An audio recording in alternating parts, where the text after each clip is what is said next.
بسم اللہ الرحمن الرحیم۔ السلام علیکم پیارے دوستو۔ ماہ شعبان کی فضیلت۔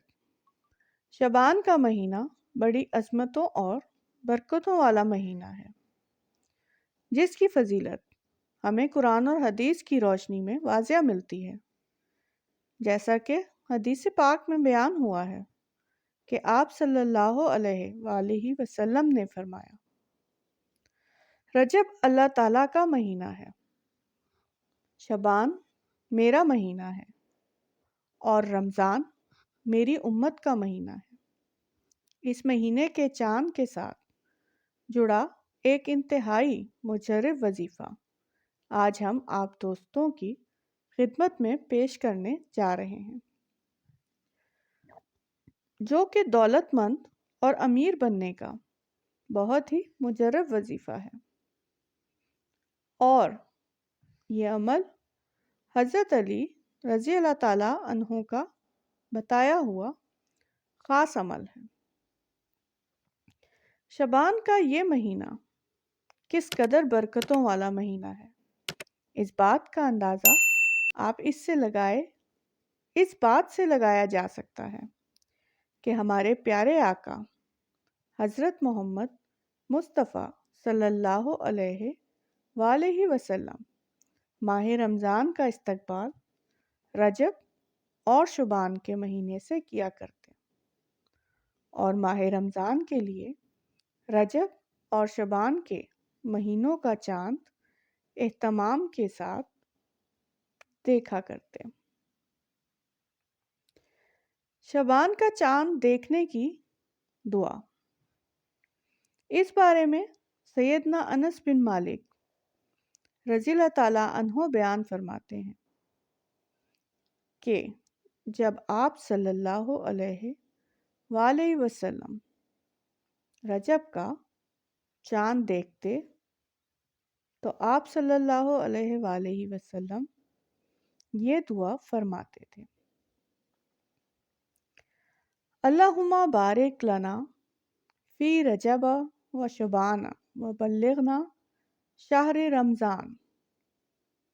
اے اللہ، رجب اور شعبان کے مہینوں کو ہمارے لیے باعث برکت بنا دینا، اور رمضان کا مہینہ عطا فرما دے۔ یہی وجہ ہے کہ اللہ تعالیٰ نے اپنے محبوب ہمارے آقا صلی اللہ علیہ وآلہ وسلم کی دعا کے طفیل رجب اور شعبان کے مہینوں کے ساتھ بہت سی خیروں کو جوڑا ہے۔ رمضان کے مہینے کے ساتھ ساتھ ان مہینوں میں بھی ایک خاص رحمتیں اور برکتیں انسانوں پر اترتی ہیں، جس کی وجہ سے اللہ تعالیٰ اپنے بندوں کے گناہوں کو معاف فرما دیتا ہے۔ رسول اکرم صلی اللہ علیہ وآلہ وسلم خود رمضان کے لیے شعبان کا چاند دیکھنے اور شعبان کی تاریخیں معلوم کرنے کا اہتمام فرماتے تھے۔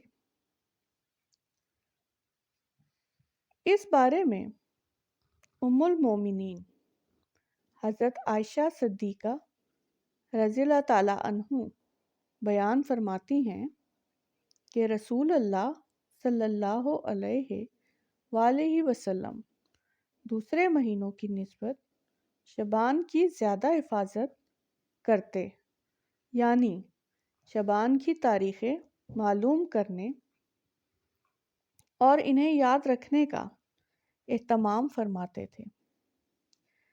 سرکار دو عالم صلی اللہ علیہ وآلہ وسلم صحابہ کرام رضوان اللہ علیہ اجمعین کو بھی ماہ شعبان کا چاند دیکھنے، شعبان کی تاریخیں معلوم کرنے اور انہیں یاد رکھنے کا اہتمام کرنے کی ہدایت فرمایا کرتے تھے۔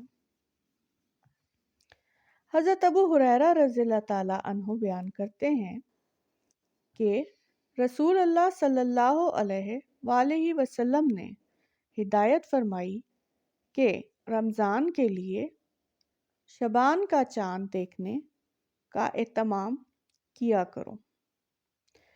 اس حدیث کا مکمل مفہوم اور وضاحت یہ ہے کہ شبان کا چاند اہتمام کے ساتھ دیکھنے کے بعد شبان کی تاریخوں کو شمار کیا جائے، ایک ایک دن گنا جائے۔ جب شبان کی 29 تاریخ ہو تو رمضان کا چاند دیکھنے کا اہتمام کیا جائے۔ نبی رحمت حضرت محمد صلی اللہ علیہ وآلہ وسلم نے شبان کا چاند دیکھنے کا اہتمام کرنے اور اس کی تاریخیں معلوم کرنے کی ہدایت اس لیے فرمائی تاکہ رمضان کے مہینے کے آغاز کا صحیح فیصلہ کرنے میں کسی قسم کی دقت اور مشکل پیش نہ آئے۔ احادیث سے یہ بات بھی ثابت ہوتی ہے کہ ماہ رمضان سے گہرے روحانی تعلق کی بنا پر رسول اللہ صلی اللہ علیہ وآلہ وسلم پر رمضان کی آمد سے پہلے ہی شبان کے مہینے میں ایک خاص کیفیت طاری ہو جاتی تھی۔ اسی لیے ہمیں بھی چاہیے کہ ہم بھی شبان کے مہینے کی قدر کریں اور اس مہینے میں اللہ تعالیٰ سے خوب دعائیں مانگیں، گناہوں کی معافی مانگیں اور اسی مہینے میں رمضان کی تیاریاں شروع کریں۔ مزید اچھی ویڈیوز کے لیے چینل کو سبسکرائب کریں، ویڈیو کو لائک اور شیئر کریں۔ شکریہ، جزاک اللہ۔